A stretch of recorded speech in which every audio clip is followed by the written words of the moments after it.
this is what he's had to say about Carlo Ancelotti's impact with Brazil. The Brazil, obviously, national team manager. He said he's giving us confidence, making everyone feel comfortable, taking advantage of each player's best characteristics in their positions.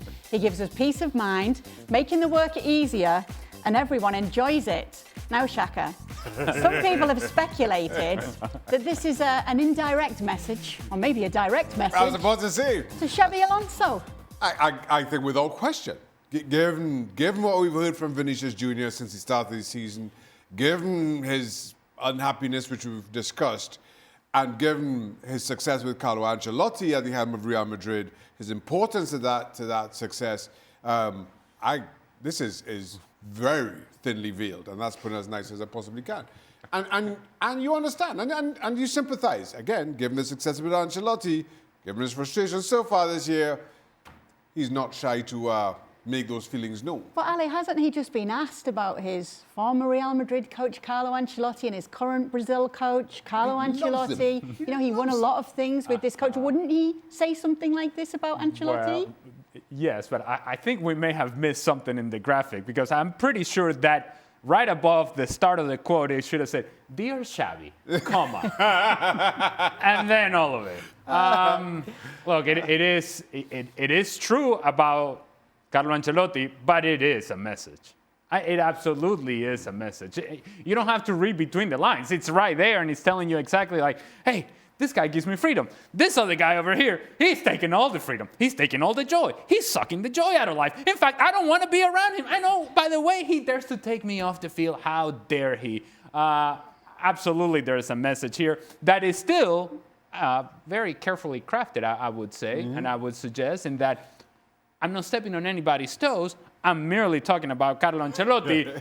But let me just say, again, we're missing a part that says, "Dear Xabi, comma." Yeah, missing Xabi's name out again. We've already seen that this season. Now, Mbappe's done so much for Real Madrid since he's arrived, Jules, and so much particularly this season. Could he also play the role of peacemaker here between Xabi and Vini?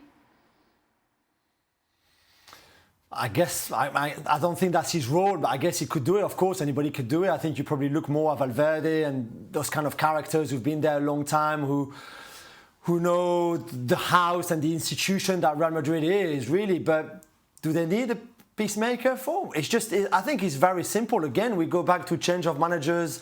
When somebody arrives with different ideas, different philosophies, different methodologies, like we said earlier, you had a manager in Carlo Ancelotti that was the opposite of being rigid, right? Tactically, especially. Do what you want. Let's play the way you want. It's cool. I'm just going to manage egos and be your friend and dance when we win the Champions League together and smoke my cigar on the bus parade. And this is cool. I'm the coolest guy in the world. Perfect. And then you get Xabi Alonso, the complete opposite. Rigidity, structure, discipline, being strict. This is what we do. This is when the ball is there, this is what we do. When the ball is doing that, this is what we do. This is not what Carlo Ancelotti used to do. And when you're used to Carlo Ancelotti, and when you're Vinicius Jr., who feels like to be happy on the pitch, he needs to have the freedom, not the rigidity, then it's a massive change and a big difference. And I'm just not sure Vini is a guy that can express his potential and be fulfilled in a very structured environment. And that's the problem here. So then what do? I don't think it's about kind of making peace between Xabi and Vini. It's just, can he play in a structured team like the Xabi Alonso's teams are? Yes or no? If it's yes, great. You can do a great job together. If it's no, just find another club. You still haven't extended your contract. Jules just mentioned Fede Valverde as potentially a peacemaker. And I can see this conversation happening. Vini going to Fede Valverde and say, "Fede, you got to help me out with this guy, man. I don't know what else to do." And Fede Valverde turns to Vini and says, "Bro, I got my own issues. He's got me playing right back. I don't want to be over there. I got my own issues. Let me sort myself out, then we'll talk about your situation." Yeah, worry about yourself. To your question, okay, I can't see anybody in that dressing room have any kind of calming effect on Vinicius Jr. And I'll keep going back to it. When Vinicius Jr. was at his absolute best, when Real Madrid was winning Champions League a couple of years ago, and he was unquestionably the star player, Real Madrid put him on a pedestal that no one could take him off of.